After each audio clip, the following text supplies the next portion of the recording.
So since we were last on air, I watched the James Franco movie adaptation of As I Lay Dying by William Faulkner. Yes. What a fucking snooze fest. Yeah. It's faithful. It's a faithful adaptation. I just thought it was boring as shit. I mean, it was nice to see some of these weird-ass scenes like portrayed on the television so I could better understand what was going on, but I don't think that needed to be made. No. And they kept doing this weird thing because in the book, it's from different people's perspectives. So like most of the movie was just in like a split screen. So it'd be the same scene from different perspectives, which was interesting, but got tiring very quickly. Also, I figured it'd be hard to watch both of them at the same time. There was nothing happening, so no. Like if you've seen like a raging river on the right and then just the raging river from a slightly different angle on the left, like it doesn't fucking matter. It's just moving water. So I can't honestly say I would recommend that. Sound and the Fury adaptation, which most people shit on, I thought was more entertaining. But also it's because Franco's playing a fucking castrated special guy. So slightly different. If he was castrated, he wouldn't have got in trouble. Right. And he would still be making movies. Now, can I rant for a minute? I suppose so. Well, your buddy Caleb has been really getting the itch to get back to writing his novel. And I came across an immediate hindrance on my novel since I started it. The name is no longer usable. Oh, no, somebody else came out with that? No. That's not going to happen. If you don't remember, the name of my novel is Suicide Songs. Yes. Can't say suicide on anything. Like, if I could get away with having suicide songs, I would not be doing myself a service because all the YouTube videos and online reviews on Instagram and everything, they have to say unalive, you know? Right, yeah. They can't say suicide. You're not allowed to say that. You can't say kill yourself. So I don't know how I would get fair reviews on any video format or get in the algorithm. On the off chance a publisher would take it with that name and not want me to change it, I would not do very well, which makes me wonder if anybody is reviewing the virgin suicides anymore online. Like, I bet if you looked it up, it would have some odd titles, or it'd be hard to find a video with a lot of views. They've kind of been wanting to bring this up too, because like I've noticed that, like, because like that is like a pet peeve of mine of like when you see videos and like because it just always sounds very unnatural, Unalive. Yeah, and just it's just like. Well, like, they either died or they committed suicide or something. It's like, it's what had happened. Like, you know what I mean? He unalived himself. Hitler unalived himself. And it's like, just, he shot himself. Yeah. He killed himself. But, and so, like, is it, when you say, like, they're not allowed, so is it, like, will they? You won't be in the algorithm. With them. So, like, if you had a title, Suicide Songs Review, you're automatically out of the algorithm. So, what are they going to say? Unalive songs? Yeah. Fucking dumb. I found a workaround that's both clever and stupid. Okay. So I'm changing the name. I didn't want. I'm very sold on the name because I originally came up with the name. That was the first thing I had was a name, and the premise was like songs that are very depressing. Like I was listening to a song called, I think it's called "Ghost" by Bad Flower, and I was like, oh, that's a fucking one of them suicide songs, and that just like sparked a whole novel. And the novel is actually about like a. I'm not going to go into it because I did a long time ago, but it's somebody finds a music box that if you listen to it makes you kill yourself. You know, simple premise, not actually a horror novel, believe it or not. But the thing with that is, since I can't say suicide songs, and the opening of the book is like a girl walking in on her boyfriend listening, oh, what the fuck, those damn suicide songs again. You can't say that anymore. So I'm like, well, I have to change the title now, and I don't really want to, but I found a way. I'm going to call it Odysseus Songs. Different language? No, Odysseus is suicide spelled backwards. Okay. And what I'm going to do to really emphasize that is I'm going to put lowercase EDICIU capital S and then capital S for songs. Yeah. So that capital S's will be in the middle together. So it's almost like a mirror. And you're like, oh, like you can still read it if you're not fucking dumb. Yeah. And then people can say Odysseus Songs if they can pronounce it. And that might get some traction. If it gets a review, people will be like, oh, that's like interesting. It's like, oh, we're getting around, you know, and maybe that could be some dumb fucking gimmick that'll help take it off. Assuming a publisher or agent would even let me do that.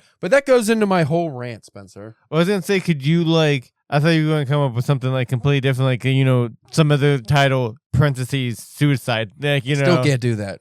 It just like you can't have suicide anywhere on the cover. It's going to be a problem. Can't have it in the blurb. Can't do it. Unalive. But that brings me to my rant of the day before we get into our real episode. All right. Why do we continue to cater to asshole non-consumers who don't buy the work that they try to cancel? Why do we do that still? Because the people who cancel music because it's never because of the content of the music or fucking songs like WAP wouldn't have become popular. No, they cancel music because they don't believe in whatever the fucking musician believes in. So like a singer, I don't like that they came out against Palestine, so we're going to try to boycott them. Or, this author, he said negative things about women or trans people or whatever, and now we're going to cancel them. And not just cancel them by saying, I'm not going to read their work because they're not reading it anyway. We're going to make sure that they can't have a continued career. We're going to try to cancel them and make sure nobody buys their books. The shitty thing about that is there's a lot of other people associated with that. So you say you cancel an actor before a big movie comes out, and then the movie tanks. All the people who help make the movie are not the fucking shit actor. Right. So why do they get punished, The thing that annoys me, and it always has annoyed me, is it goes back to even like the 90s with like the fucking moms canceling rap music. You're not the one buying it. You're not the one listening to it. So why are you fucking trying to cancel something that you don't actually care about? Well, that's kind of like the whole just like quote unquote Karen movement. Yeah. Is that like, no, it doesn't pertain with you. Business. Yeah, it doesn't pertain you. If you didn't go off on your whatever it was, you wouldn't even be involved in. Yeah, you wouldn't even be involved in it. Like it's just like you said, it's people who aren't reading it, who aren't buying it, who aren't listening or watching it, who are having. It's like you're not putting your money into it, so you're not promoting. So like you shouldn't have a say. Yeah, or just already you're already casting. You're like, I don't like it, so I'm not gonna put my money towards it. Now you're gonna try to make it so like no one else can enjoy it. They might feel like an asshole if they still want to support that person. Again, depending on the verity of whatever fucked up thing they did. See, here's the thing: the people who would get triggered by seeing the title "Suicide Songs" aren't gonna read a book called Suicide Songs. The topic and the theme of the book, they're not gonna read. The plot of the book, that's not something they're gonna want. So then if I change the name and then somebody goes into it not knowing the book's about suicide, they're gonna be extra triggered. Oh yeah. And that goes into another rant that I'm not gonna do today, but trigger warnings. Yeah. Because in my horror group, a lot of people, when they're publishing their books, are like, oh, here's my list of trigger warnings. And I'm like, we talked about this. I think that ruins it. Because now it's like, there's a suicide in this book. That's probably a major plot point. And also, too, it's like, you're reading a horror novel. Yeah. What the fuck do you think is going to happen? You think, like, sunshine and rainbows? Like, you know what I mean? Like, no, people can get murdered. Fucked up shit's going to happen. It's going to be in gruesome ways, most likely. Why? And if you're not into that stuff, then don't consume it. There's nothing wrong with that. Why are we catering to these sensitive individuals who, again, are probably not buying the work that they are trying to censor? And why should we censor anything to appease someone who doesn't actually give a fuck about it? Like you said, if you don't like horror, then why would you read the horror book? And if you're like, because I think a lot of it is because they have these ARCs. So people sign up to review books. And it's like, oh, hey, I'm going to send my horror novel to this person who only reads happy fantasy. What the fuck are you signing up to read a horror book and you're going to give it a bad review and you're going to shit on it? I couldn't make it through 1 star. There was too much murder. And it's like, you don't like this stuff. Why are you reading it? Well, that also is another thing of just like the quality of reviewers now, because like an actual good reviewer would, even though if it's like a book or subject matter that may not be their favorite or their go-to, if they're a good reviewer, they will still be able to give it a biased, unbiased review, based on the book's merit in the writing versus just, I don't like horror. But like you said, there's a lot of people just be like, oh, I don't like that stuff, so therefore it's bad. I don't like fantasy, it's bad. I don't like science fiction, it was bad. Well, it used to be the only people's critiques that we would actually take were Pulitzer Prize winners like Robert Ebert. Like, or was it Roger Ebert? Roger Ebert, not Robert. So like Ebert, like Siskel and Ebert did the movie reviews and like, oh, they're credible. Yeah. Like, yeah, they're gonna fuck up. Everyone fucks up. So like, they're gonna have a review that's unfair. You might not always agree with, you know, again, because it goes back to the taste thing. But now it's like every single asshole can review something, even if they didn't buy, even if they like Goodreads. We've talked about this before. We got canceled for this before, saying you can't review a book you didn't read. Yeah, but no, you can. I didn't like the cover. Yeah, I didn't like the cover. I don't like the author. 1 star. I'm sure if you go on Neil Gaiman stuff, all his books are getting 1 star by people who aren't buying or reading that book. And as much as I want to say, yeah, he's probably a giant hunk of shit, especially if he actually did what he's accused of. But that doesn't mean you fucking say that, you know, Neverwhere is terrible just because he's a piece of shit. You can't say like The Sandman is awful just because he's a piece of shit. Like review the work or don't review the work, but don't just give it a 1 star because you don't like the author. Can you go and change your once you so people can go back in 1 star. So I'm sure because like that probably had, you know, he probably had a lot of like 4 or 5, you know, top stars. And I bet you if you went back and looked now at say the Graveyard book or something like that, you could find, or okay, like American Gods, you could probably go back now and see like edit. This review was from before blah blah blah accusation, 1 star now. Yeah. Like, so now it's not even, that's even worse because it's not only did you like the book at one time, but now you're just saying it's a piece of shit because of these accusations, but it doesn't actually mean you change your opinion of the book. You just change your opinion of the author. Yeah. So that's doubly fucked up to me. But today we're going to talk about dialogue. So maybe that'll be a little better. I was going to try to make this a quick episode, but now we got 11, 12 minute fucking cold open. We'll be back in a moment, and I'm not going to rant anymore, maybe. Yeah.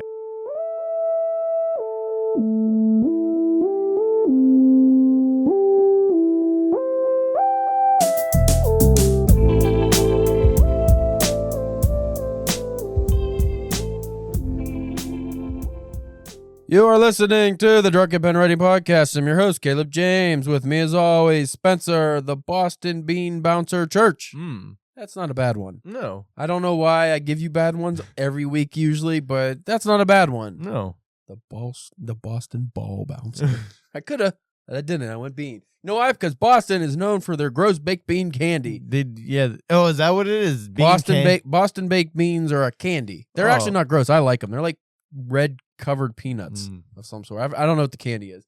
But they're probably known for regular baked beans too, maybe. I don't know. I don't know what they are. Today's episode came about because I found a video in my algorithm, surprisingly, on YouTube. I can't remember the guy's name, and I'm not going to look it up. But if you look up the title, it was something along the lines of why David Foster Wallace, I'm sure it said hate. Yeah. Why David Foster Wallace hates Stephen King or Stephen King's writing, something along those lines. I just expected to get irritated, but it was actually a pretty good video that didn't enrage me. It brought up fair points, and it was about David Foster Wallace. Mainly his gripe with Stephen King was that he considered himself, or considers King, a two-trick pony in writing dialogue. Yeah. He said that King wrote too many books, and that was his downfall, that, you know, coming out 2 books a year versus writing 1 book every 5 to 10 years means that he was writing in a way that wasn't as literary and grand as David Foster Wallace's extraordinarily boring work. Fuck that guy. That guy was a woman beater, so fuck him. Oh, really? Speaking of accusing, he's a fucking piece of shit. Allegedly. I always say allegedly because I don't want him to come back from the grave and read me Infinite Jest. Tie me up in a chair and read me the entirety of Infinite Jest and the 300 plus fucking end notes and footnotes and fuck that. Where was I? Oh yes, it comes out of your penis and it's sticky or clumpy. No, that wasn't it.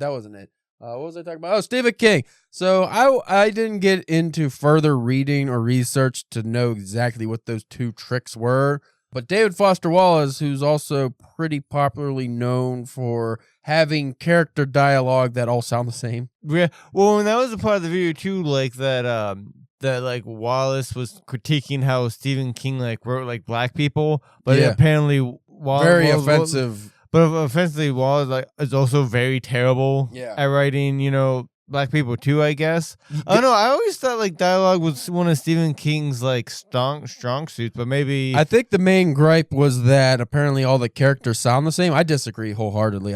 Anything of King's I've read, I didn't have trouble. I didn't think the one character sounded like the other too much. I think the thing he was talking about was that they all kind of just sound like Stephen King. I would have to read more work to really judge that. When you're reading Stephen King, like the story's so fun, I feel like you probably don't actually think about that. But what I will say is I read many writers who were very good at dialogue and making the characters all sound and feel like real people, whereas Foster Wallace is known for making dialogue, it reads like in ways that people wouldn't talk. Yeah. So it's like nobody talks like this, So that's where I don't understand why David Foster Wallace even had a say in that, because at least Stephen King's dialogue, like that's how people speak generally. Right. Maybe he's getting worse with writing the youth because he's in his 70s. And it's okay, no cap, Grandpa. I think dialogue is a strong point for me. I think I always have my characters sound different. I do mess around with accents and period pieces, or just whatever the work is. Accents is something that I need to try to do more of. Yeah, it definitely helps. But as we've talked about with H.P. Lovecraft, it could be overdone and terrible. Who I think does an excellent job at dialogue is Cormac McCarthy. Now, outside of The Road, where I felt the characters all kind of they all spoke the same, just depressed McCarthy. Well, but I think that was deliberate. There wasn't a lot of actual speaking. No, in that book either, and that was pretty deliberate. When it comes to like Suttree or one of his works with like an ensemble cast and a collective group of people, especially an eclectic group, he does a very good job of making them all sound different. And this guy's smart, this guy's dumb. So they all have their character traits, and he doesn't just rely on dialogue tags because he doesn't really like dialogue tags. Whereas like a Stephen King, I think maybe that's one of the tricks that Foster Wallace was talking about, was using dialogue tags to make the character seem different. So it's like, because King does do that a lot. Yeah. He'd be like, hey, go fuck your butt. Jameson said, scratching at his grizzled goatee. I do remember that in The Stand. Yeah. Yeah, go fuck your butt. And then, bobbing around like she always does, Charlotte said, you go fuck your butt. Yeah. Whatever it is. He does use the dialogue tags to make the character, and I don't think there's a problem with that. And I don't think that's a trick or a gimmick. It's just a way of writing. I don't understand. Because if you try to make every character sound so completely different from each other, you're going to have problems. What I like to do, and we are getting into an article from Masterclass about dialogue, which I don't feel bad about stealing, because one, I think this is from 2021, and two, I paid for Masterclass, so fuck you, I paid for this. Not this article, but I paid for the Masterclass, and I can use it. And your main guy, Neil Gaiman, that I really enjoyed, his Masterclass is a dirty raper, probably. It sounds like he is. Don't laugh at that, Spencer. Don't laugh at his dirty deeds. Why would you get in his bathtub out in the yard? I don't know. That's weird to me. That's the only thing I found a little odd, and then he's going to come in there naked, and then that just throws the whole works off. We're not getting into that. But to get off of that, my main gripe with the that's what got him in trouble, was getting off. With the video was the comparison of like the I write one book every 10 years to where like you write like 2 books a year, and I can see how that could be hindrances, but like I think that Stephen King, like I don't see that being a hindrance, like as much as what they were trying to allude to in the video, because they try to do like the quality versus quantity thing, but like they're trying to say his work is drastically watered down because he doesn't focus on one book and one story for years and years. Like a Cormac McCarthy or David Foster Wallace, he can write 2 books a year plus short stories, which means he's writing so much that the work is not going to have a lot of substance. And I disagree with that as well. And also, like, I don't know about, I mean, you could probably find, go and Google and find out. I don't know about like a lot of those guys' work, thing, but we've talked about it before. Like Stephen King does at least 6 hours, 6 or 8 hours, like at his computer doing, like, he does it. He treats it as a job, like, and also I feel like he also enjoys the writing, like the process of writing. Like I don't think he cares about like if it gets published or not. I think he just enjoys, typing away at the keyboard and stuff like that. Well, with again, like I don't know about like a lot of those guys, but I also feel like those are like the hurt artists. Like, oh, it's a pain, and you need to dig deep inside yourself to get the words out. Like, and like I say, King's just like, what I like, there's a fucking haunted boot that takes your foot when you're really, What do you think like a David Foster Wallace would consider a writer like Thomas Wolfe to be shitty because he was obsessive about writing and just wrote, what was the famous thing for his first book? He wrote fucking literal wheelbarrows full of papers. Yeah. Like it was so much fucking writing. And it's like, why does that make you bad? That doesn't.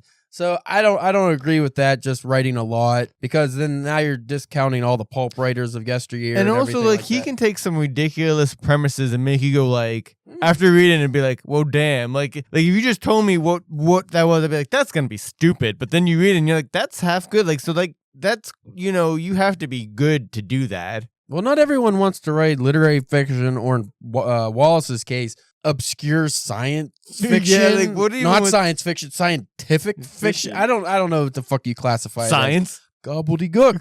Gobbledygook. I want to write something that's hard to read. Okay. But anyway, getting back to the dialogue aspect, a couple tricks I utilize in my dialogue. I haven't read this article yet, so I'm sure some of these probably already mentioned in it. But what I do in my personal dialogue, I do use accents, but not heavily. I try not to use them heavily, just slightly, and I make sure I don't give every character the same accent, even if they're coming from the same place, because, hey, you got two people from West Virginia. You can give them a West Virginia mountain accent, but you can have one have a little bit of a heavier one, and one's, who might be younger. Maybe this guy's dad has the heavier one, and the kid has a slightly more lenient one, and then maybe even have some characters that don't have the accent because they're not from there originally or something like that. You could play with that. And two, what I like to do is the speed in which people talk, the length in which people talk, and the word choices.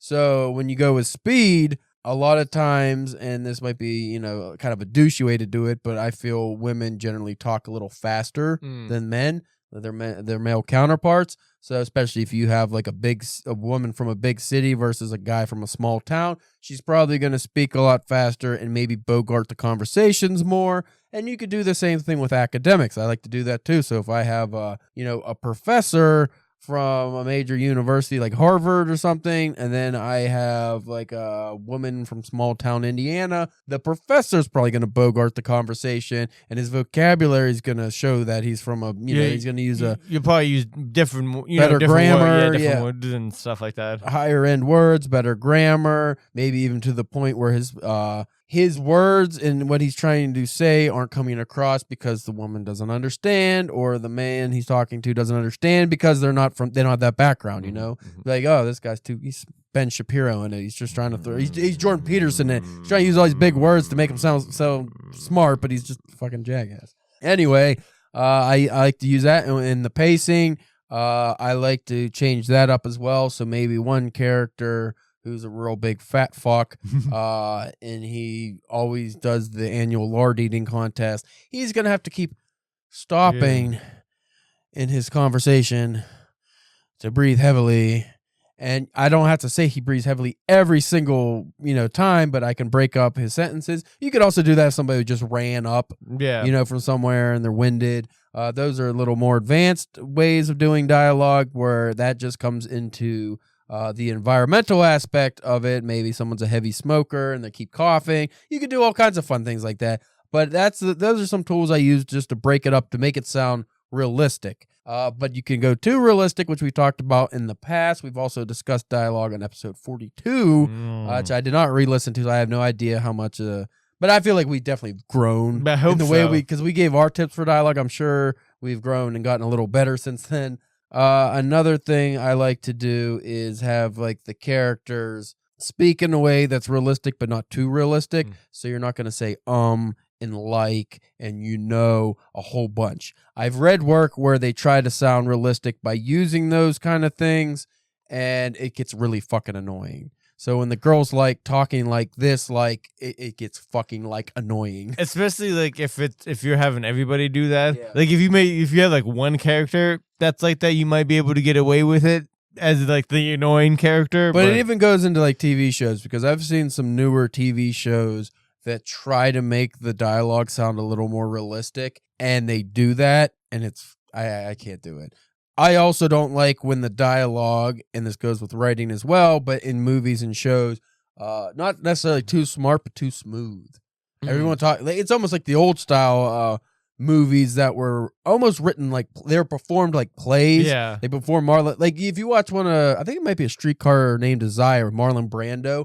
He was acting, but his female co-star, I don't remember her name. She was still of the old school play style, like this over dramatized. So he was like really brooding and acting and very realistic, but she was over the top and oh my God. And just like that ridiculous, making sure people in the balcony can see her. And it just didn't work out. But the time before that in the movies, we always talk about the fast talking detective movies and stuff. It's like people were talking in these long ass sentences and every word is perfect. And it's like this memorized dialogue that does not come off realistic. They're monologuing to each other. Yeah, there's just a bunch of back-to-back monologues and speeches, and that doesn't work. And you'll watch usually a shit TV show or something where everybody's so quippy and they have all the right think of like the Big Bang Theory or something. It's like every fucking joke, if you didn't have the laugh track, sounds so stupid. Yeah.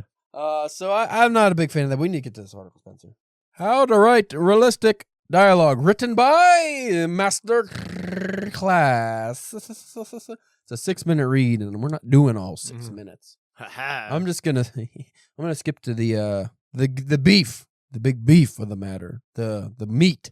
Beef is a meat. Some might say the most popular meat. I do. 3 reasons realistic dialogue is important. Realistic dialogue shows character growth. Realistic dialogue establishes a setting. Realistic dialogue reveals a character's personality. And I'm not elaborating on this shit, Spencer. We get it. No, when I read through the article, that was one thing that I noticed that I never the dialogue changing throughout the story. That is an interesting point. If you have a full novel, and this is probably something I haven't thought about because I haven't written really long form fiction. I'm working on a novel, but I haven't actually completed long form fiction. The way a relationship can unfold in a story has unique dialogue because the way you speak to a girl on a first date is not the way you speak to her when you've been married 10 years. Yeah. The way you speak to your brother when he's 11 and you're 9 isn't the way you speak to him when you're both in your 20s. Yeah. Like these things change and they develop over time. The way you speak to someone who you've grown to hate over a set few years, time changes the way you speak to people, and also just the amount of time you spend with somebody or a distance. So you have characters who are really close and they're best friends all through school. But then for 10, their whole 20s, they don't see each other. One moved away, then they moved back to their hometown. The way they're going to talk to each other could fall back, like slip back into how they were when they were younger, but that's not how they are now. So there's like an awkwardness to that. Or they're just awkward from Jump Street, and it's like, oh, we don't really know how to communicate the same anymore because we're not the same people. So you might have them slip into how they were when they were younger, but neither of them feel comfortable in that because it's like, well, I've grown and you've grown, but this is the only way we know how to communicate. So we keep telling each other to go fuck each other's butts, but we haven't done that since we were 15. Talk about it, not tell each other, not to actually do the butt. He could do the fuck. I don't know. Overcoming the challenge of writing realistic dialogue. Do you know what the overcoming the challenge is?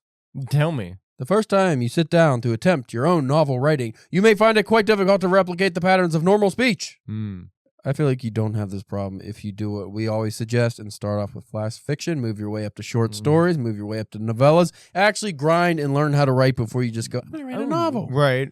I'm sorry, but it pisses me off when people just immediately jump into a novel. It's not going to be good, probably, unless you're, a master or... You're right, yeah. You just need some experience, I think. That's just a personal grade. Maybe I just need experience, but maybe some people are naturally gifted. Probably. I'm sure those people exist. Assholes. This could be compounded by the concurrent challenges of finding your own voice as a narrator and telling a great story overall. But as you craft the voices of your main character, antagonists, and supporting characters, take comfort in the fact that such work is rarely easy, and it goes on. I feel that a lot of great writers are actually bad at dialogue like that. Because you figure a lot of H.P. Lovecraft people didn't actually talk to a lot of folks, so they don't have experience personally with, they just, this is how people probably talk. Or they took how they write dialogue from books they've read. So they're just mimicking what they've read, and they don't actually have, like, even for me, I don't like talking to a lot of random people throughout the day, so I don't have the interaction skills to just come up with, like, oh, this is realistic because this is how, you know, people talk civilly to each other. I don't know, because I'm not a civil person to the strangers in the street. I'm like, fuck your butt. Uh-oh. You lost it? No, I accidentally clicked on something else. So Salman Rushdie says... slap. I found a very... Did I send it to you? No. It was a very sexual sounding video. And it was... I think it was like something, the tagline or whatever, the caption was like, when you slip it in the, like, you ease it in the wrong hole, but then she ends up liking it. And it was a woman in a tractor trailer on an icy road, and she's like, all of a sudden sliding out of control. She's like, oh no, oh God, oh no. And then she like starts to get it back. She's like, oh yeah. I don't know why she sounds so sexual, but it was funny. Don't slip it on the wrong hole without consent, Spencer. Never. You'll end up on a list. And you'll end up from a best writers list to a writers who are canceled list. 4 tips on writing realistic dialogue from R.L. Stein. Does he write a realistic dialogue? I haven't read a Goosebumps in a long time. Number 1, let dialogue tell the story. It's better to show your characters' personalities and fears through what they say to one another rather than describe how they are feeling. I agree, and that is a challenge, not to just tell your reader about the characters, but to actually let the characters tell themselves. Without doing the, and I think it's in there later, but the info dump. Yeah, the info dump. I look back at my old work, and I did a lot of info dumping back then. Number 2, make your dialogue work toward your overall goals. Each conversation in your book should reveal something about the characters or something about the plot. The last thing you want is for your readers to feel like something isn't necessary and to skip over it. Someone I always thought did a good job of that was Kevin Smith. If you watch his Clerks movies, it seems like a lot of just funny banter, but the characters almost always reveal things about themselves in that funny banter. Yeah. Even just the simple concept of... what was the one conversation about the Death Star blowing up and then everyone's out of jobs? But it's like, well, now you see who's like, what side on these ethical issues they're taking, moral issues. And it's just, it's funny. But it's actually something that goes deeper if you're smart enough to look into it. Write dialogue that stands the test of time. This is one I came across in my novel early on. I was throwing in, because I have a party scene, and the characters are all in their early 20s. And I had a party scene, and I used a lot of, not from the protagonist, but from like side characters that he interacts with, using some slang that was modern when I started writing it. And I've already felt, I didn't overdo it, but you know, I did definitely throw in some slang words, and now when I go back, I'm just going to take them out.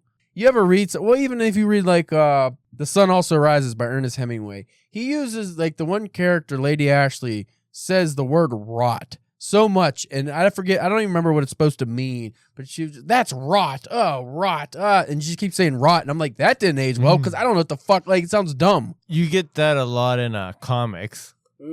Like you're reading something from like the 70s or 80s, or even from the early 2000s, you're just like, what fucking gobbledygook language is this? But it is tough, because if you're having your story set in, 1980, you want the characters to sound like they're from 1980. Right, yeah. I don't know. That's a tricky one. How heavy do you go in with the slang and stuff? I think the slang isn't the problem so much. Like, pepper it in lightly. Don't go too heavy. But if you have like a surfer character, they're probably going to have heavy slang. I don't think that's something to concern yourself with too much. I think what the real issue are the references. Like, I'm reading Ulysses by James Joyce. I don't get any reference. Not a single fucking reference almost. Because so many of them, like, contemporary Ireland at the time. Right. I don't fucking know. But even if it was, like, contemporary New York City of 1910, I fucking don't know. What are you talking about? I know Teddy Roosevelt. You bring him up, I might get that. But, yeah, there's just a lot of modern...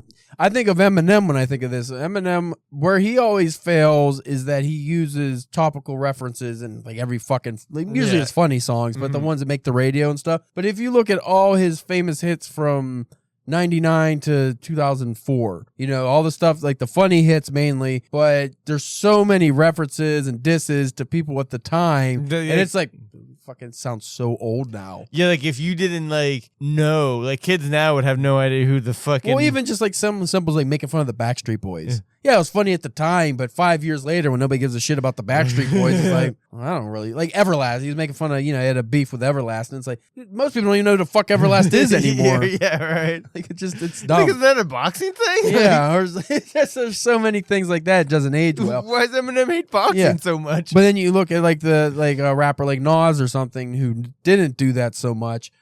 You could listen to all his old albums and they still hold up just fine because there's not these references that date it. The same goes with your writing. If you have a lot of references and stuff like that, modern references, if you do a story set in the 80s and you're using references, it's just the Stranger Things is you get the nostalgic hit and it's probably fine. But if you're writing a 2025 story and you're using the references now, let's say, what's a popular thing in the fucking news? The Hawk Tuah. There you go. Like, that's already dead. Right. That was like the biggest thing over the summer of 2024, and it's already fucking dead. So if you wrote a novel in 2024 that heavily relied on Hawk Tuah as a joke or a topical reference, even when that book comes out in 2026, people are like, well, that's not. But 50 years down the road, what the fuck is Hawk Tuah? Yeah. Your book's not going to stand the test of time. So that's something I would watch out for. Number 4, draw inspiration from your favorite authors. I already talked about that. I use the word mimicking. That's inspiration's a better word. If you're mimicking your favorite authors, you're going to never be as good. Mm-hmm. But if you take inspiration from them, which I often do in my work, you still could write like yourself, but use some of the things that work for them. That's the main thing we talked about before. As an artist, you're stealing, but you do it in a way that it's basically borrowing, quote unquote, from your favorite authors, the things that work. You're not going to steal Stephen King's lack of having shit endings, his knack for having shit endings a lot. Like, you're not going to steal that, but you'll steal the way he tells stories, maybe, or the way his dialogue's written sometimes, unless you're David Foster Wallace and thinks he writes garbage dialogue. Or if you really want to write a great book that's super boring and nobody actually reads, you can take a lot from David Foster Wallace. I don't like David Foster Wallace. I only read his Oblivion stories, and god damn it. Which you can listen to. I think those were an inebriated reading challenge from a couple years ago, and you have to be drunk to enjoy that, I think. 7 tips from David Badaki on how to write realistic dialogue. So there's a lot of fellers on here, huh? Understand the emotional content. Before writing dialogue, make sure you know your character's current emotional state. That's a good point. If a character's angry, tired, upset, irritable, it's like my wife, I catch her in the morning before coffee. It's not going to be the same conversation I have with her after coffee. Simple things like that, but you can really ramp them up. And that's a good way to, just like real life, have characters make mistakes or show their true character. The drunk character is always a fun one because their exaggerated true self comes out when they're drunk. So they might tell you truths that at least are true to them, but it'd be something they wouldn't tell you otherwise in the story, and you could do a lot of fun things with that. Know your specific plot goals for the scene. That's just common sense. You have to know where the scene's going and what you're trying to convey. So if you're trying to lead the story in a certain direction, you want to do that through dialogue, you have to make sure you know that in advance. 3, compress your dialogue. I'm going to read this one because it sounds interesting. You should keep dialogue economical in the same way you do with your prose, unless your character is naturally verbose. That's a good one. I think mix it up, just like with your prose. I'm not, me, I'm not in the school of everything should be uniform 3 or 4 sentences. Change it up. Don't make it boring, So with your dialogue, maybe one character who doesn't speak a lot has a fucking monologue at some point. The Silent Bob. Yeah. You could do that once in a while. That's fine. Just don't overdo it. 4, study people. So if you like to people watch, that's a good way. I constantly watch how people interact with each other and just steal that verbatim in stories. I do. I take things. I might change the names, hopefully. But yeah, there's a lot of times where I've taken phrasings from people and they're in my stories and they have no idea. Number 5, read your dialogue on the page. I like to read my dialogue. Well, I read my prose out loud. Yeah. That's a habit I got into that really helps you find faults with your story, especially when you're reading it out loud. You can find that, these 2 words back to back do not aid the reader. Like they make you jumble mouth. I do it a lot whenever I'm stuck on something when I'm in the middle of a sentence or something trying to figure out that reading it out kind of helps unblock it a little bit sometimes. The most basic way when you read dialogue out loud that can help you is when you read it and you're like, oh, I'm halfway through and I'm out of breath. That means that character should be out of breath, most likely. So you need to trim that or fix it. 6, use technical language in moderation. That goes with the character, but yeah, I think Andy Weir does a good job in a lot of his work where he has these very smart characters that are technical, like they're scientists and they use a lot of technical jargon, but they do it in a natural way and they sound like real people. Yeah. That's one thing I'll give credit to Andy Weir for, even though a lot of people apparently shit on his work. I don't know why, because I only read The Martian and Artemis, but I thought those are both perfectly well written. Yeah. 7, avoid info dumping. Yes. And that's it. Avoid info dumping. So as we end this news article from Masterclass, not news article, tip article, what do you do in your dialogue you find, or maybe have changed since we probably did this last time? What are your focuses more, I guess, would be applicable? I try to just as much like just with like I find using like the word traces and like how the characters talk a lot of like trying to differentiate and be consistent. Yeah. So this character has this type of vocabulary they should stick with having a stroke or something. They should have that vocabulary throughout or that way of speak. That's another thing I think is the consistency a lot of writers fail at and they could be, if you're writing a novel, especially like me who, will jump back in after like a year of not writing it. You might slip out, like I forget how this person talks, right? And just rereading might not jog your memory the same, and then all of a sudden you have a very stark contrast from the beginning of the book to like the middle or end of the book and how a character speaks. So you have to be consistent throughout unless some major event changes them. So if a character is very talkative but goes through a traumatic life event, they might not be talkative in the rest of the book. Things like that you could play with, but yeah, I think that covers it. I think we did a good job. If you folks want to check us out on the internet at DPW Podcast on Instagram, Facebook, Twitter, YouTube, you can do that. Spencer, he is bouncing Boston baked beans in Boston. It's the candies. He's throwing them in the air. Is that what you were doing? Is bouncing them, or did I say bouncing? Yeah. Bungling them, bobbing for them. No, you just know it's gonna get worse. So I'll just stop while I'm ahead. You can follow my publication history at calebjamesk.com. I've gotten one rejection in the last 3 months and have not heard anything else from anybody. But it was a good rejection. It was a good rejection from the Missouri Review. They liked my story and gave it special consideration, which is it actually means a lot coming from them, at least to me, especially since it's a genre piece. But I need to get that story published somewhere and make money. Make money. I will end on this. I didn't fuck up. But I submitted that story to, my goal was to get into the fiction desk, but it's a UK publication. But I wrote the story because they wanted ghost stories. And I wanted to write Appalachian Gothic, but I think where I went wrong with them, who gave me a generic rejection, where I went wrong with them was that they're UK and Appalachian Gothic is, they probably either don't care or don't understand. So I didn't get that one. And that's the one I was hoping for. The Missouri Review was not necessarily my backup. That's one I always submit to because it's just like a dream. If I have a really good, a solid piece of writing, I submit to them because that's like a bucket list one. Like if I get them, that's a very prestigious journal. And I got, I'm getting in the door. They liked it. They just didn't take it. They have a less than 1% publication rate, so I wasn't expecting much. But where I fucked up was, I told you off air I submitted to a couple other places, but before I did that, I submitted to a backup place that I think has a strong chance.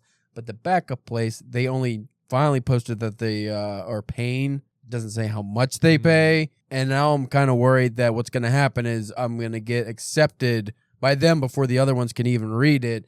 And I will make $20 or something. Yeah. I'm assuming they're not going to pay a lot if they're just now paying authors.